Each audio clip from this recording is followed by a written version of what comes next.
তারেক ভাই, আমরা বোলিং নিয়ে একটু আলোচনা করতে চাই। এই সিরিজ শুরুর আগে এসজি বলের চ্যালেঞ্জটা একটা অনেক বড় চ্যালেঞ্জের জায়গা ছিল, এবং প্রথম ইনিংসে বিশেষ করে দ্বিতীয় ইনিংসেও নতুন বলে সেই চ্যালেঞ্জটা বাংলাদেশ উতরে গেছে। কিন্তু আপনি যদি পুরাতন বলের কথা চিন্তা করেন, আমরা রঞ্জি ট্রফিতে দেখি যে বোলাররা যেভাবে রিভার্স সুইং করায় এই এসজি বলকে, এক পাশ খুব ভালো মেনটেন করে শাইনি পাস, আরেক পাশ রাফ পাট, এটা কি তারেক ভাই মনে হয় সামহাও, যেহেতু you are also part of the team, পুরাতন এসজি বলের মেনটেনেন্সের জায়গাটায় প্রিপারেশনাল কোনো ঘাটতি ছিল? কারণ পুরানো বলে আবার বোলারদের একটু ডিফারেন্ট চিত্র পাওয়া গেছে। না, আমরা যখন আসলে প্রিপারেশন ফেজটা দাঁড় করিয়েছিলাম, এবং আপনি জানেন যে সোহেল ভাই আমাদের হেড কোচ, চমৎকার একটা প্যাটার্ন করা ছিল, প্র্যাকটিস প্যাটার্নটা আসলে কিভাবে হবে, কোন ফর্মুলাতে আগাচ্ছি আমরা, ইন্ডিয়ানের ব্যাটিং অর্ডার থেকে শুরু করে আপনার সব ধরনের বলেরই ব্যবহার করা হয়েছে। যেটা হয়েছে প্রিপারেশন টাইমটা আপনার খুব ছোট ছিল, যেটা আপনি বলেছেন যে ধরেন আমরা এমন না যে এসজি বলে কোনো একটা ম্যাচ খেলার সুযোগ পেয়েছি যেখানে আমরা প্রপার দেখতে পেতাম।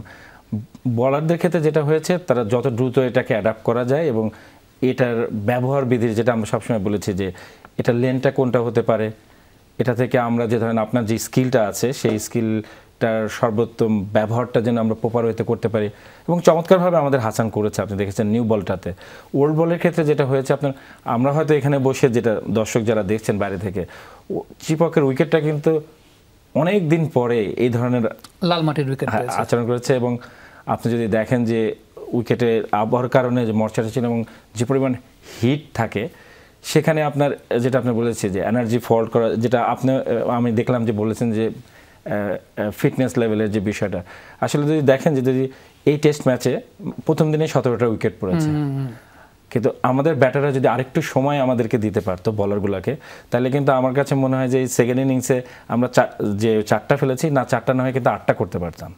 বিকজ আপনি দেখেন তাসকিন কীভাবে চমৎকারভাবে কিন্তু সেকেন্ড নিউ বলে ফেলে এসে 1 ঘন্টার ভিতরে আমরা 4 উইকেট ফেলে দিয়েছি।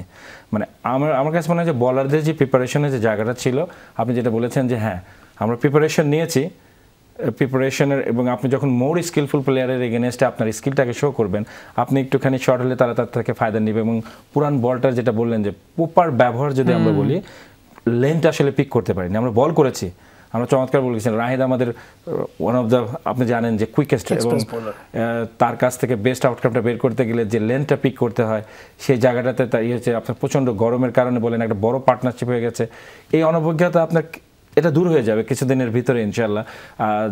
খুব ভালো প্রক্রিয়াতে কাজ হচ্ছে, যেখানে আমরা চেষ্টা করছি অ্যাওয়ারনেস অফ দ্য গেম নলেজটাকে বাড়ানো, যেটা বলেন এসজি বলকে কীভাবে ব্যবহার করলে বেস্ট আউটকামটা বের করা যায়। কাজ হয়েছে, ছেলেরা সর্বোচ্চ চেষ্টা করেছে আপনার এই কন্ডিশনে নিজেদেরকে অ্যাপ্লাই করায়। আই থিঙ্ক যদি আপনি যতটুকু হয়েছে, আমি বলবো পেসাররা চমৎকার করেছে। যদি আরেকটু আমরা যেটা বললাম যে আমাদের ব্যাটাররা যদি আরেকটু সময় দিতে পারতো, খেলাটা শুধু যে আপনি বলাররাই আপনার একটা টিম গেম, এবং সেই জায়গাটাতে কিছুটা সময়ও কম পেয়েছে। সেকেন্ড ইনিংসে দেখেন আমরা কিন্তু নতুন বলে কিন্তু আমরা উইকেট পেয়েছি, পরে কিন্তু একটা বড় পার্টনারশিপ হয়েছে। এই যে পার্টনারশিপ বোলিংয়ের সময় আসলে বোলিং মেথডটা কেমন হবে, কোন চ্যানেলটাতে আমরা মেনটেন করলে বাউন্ডারি ছাড়া বোলিং করে বের, আরও অনেকগুলো জায়গায় আমাদের এই করার সুযোগ আছে। বাট যেটা আপনি বলেছেন যে খেলছি কোকোবুরা বলে, আমরা জানতাম এটা অনেকদিন ধরে রপ্ত করছি, সাডেনলি আপনার এই বল, কিন্তু আবার পরবর্তীতে ফিরে আসবো। কিন্তু দেখেন এই টেস্টটা খেলার পরে আবার এসজি অনেকদিন আমাদের ধারে কাছে আসবে না, আবার আমাদেরকে আপনার কোকোবুরাতে আবার অ্যাডাপ্ট করতে হবে, যেহেতু সাউথ আফ্রিকার সাথে সিরিজ আছে, এবং ওয়েস্ট ইন্ডিজ যখন আপনি যাবেন সেখানে কিন্তু আবার আপনাকে ডিউক বলে করতে হবে। সো এই অ্যাডজাস্টমেন্টের যে টাইম পিরিয়ডটা, সেখানে সামটাইম আপনার স্কিলের কিছুটা ঘাটতে হয়। বাট আমাদের পেস বোলাররা আপনার যেভাবে ক্যারেক্টারটা শো করেছে ইন্ডিয়ার মাটিতে, তার মানে আমরা যেটা ভালো করেছিলাম সেটা ধারাবাহিকতা আমরা রক্ষা করতে পেরেছি। আই হোপ সেকেন্ড টেস্ট ম্যাচে ইনশাআল্লাহ, আই বিলিভ, আমি ট্রাস্টটা রাখতে চাই যে আমার পেস বোলাররা চমৎকারভাবে আপনার এই টেস্টটাতে ফাইট দেখাতে পারবে। আপনি ব্যাটসম্যানস পয়েন্ট অফ ভিউ থেকে, আপনি যখন গ্লোবাল ক্রিকেট খেলছেন, ইংল্যান্ডে ডিউক বলে খেলা হচ্ছে, ওয়েস্ট ইন্ডিজে ডিউক বলে খেলা হচ্ছে, আবার কুকাবুরা খেলছে ম্যাক্সিমাম দেশ, এসজি বলে খেলা হচ্ছে, এই অ্যাডাপ্টেশনটা টপ লেভেলের ক্রিকেটে আসলে কতটুকু কঠিন, কতটুকু সহজ, আপনার কি মনে হয়? যদি প্রফেশনালদের ক্ষেত্রে বলেন, জি, কাজটা কঠিন কিন্তু সহজ করে নিতে হয়, অ্যাডাপ্টেশনটা খুব তাড়াতাড়ি করতে হয়। তো এখানে প্রফেশনালিজম এই কারণেই বলছি যে প্রফেশনালদের ক্ষেত্রে যে কোনো জায়গায় আপনি পাঠাবেন, রাইট জায়গায় রাইট জিনিসটা ক্লিক করবে, আমরা সবসময় সেটাই চাই। আর ব্যাটসম্যানদের ক্ষেত্রে আমাদের, বিশেষ করে আমাদের বাংলাদেশি ব্যাটসম্যানদের, আমরা কিন্তু খুব কম সময় পাই। এই ধরনের 3 ধরনের বলে খেলা হবে 3 জায়গায়। বলছি যে প্রফেশনালদের ক্ষেত্রে যে কোনো জায়গায় আপনি পাঠাবেন, রাইট জায়গায় রাইট জিনিসটা ক্লিক করবে, আমরা সবসময় সেটাই চাই। আর ব্যাটসম্যানদের ক্ষেত্রে আমাদের বিশেষ করে আমাদের বাংলাদেশি ব্যাটসম্যানদের আমরা কিন্তু খুব কম সময় পাই এই ধরনের 3 ধরনের বলে খেলা হবে, 3 জায়গায় খেলা হবে, 3 দেশে খেলা হবে, এরকম অ্যাডাপ্টেশনের জায়গাটা কিন্তু আমাদের খুব কম এবং আমরা প্রতিনিয়ত কিন্তু পাই না। অন্যান্য দলরা যেমন সারা বছর টেস্ট ক্রিকেট খেলতে পারে, বাংলাদেশও পারে, কিন্তু বাংলাদেশে কিন্তু এরকমভাবে বল চেঞ্জ করার কিন্তু খেলায় কিন্তু বাংলাদেশ কিন্তু খুব কম সময়ে আসে। এবং আমাদের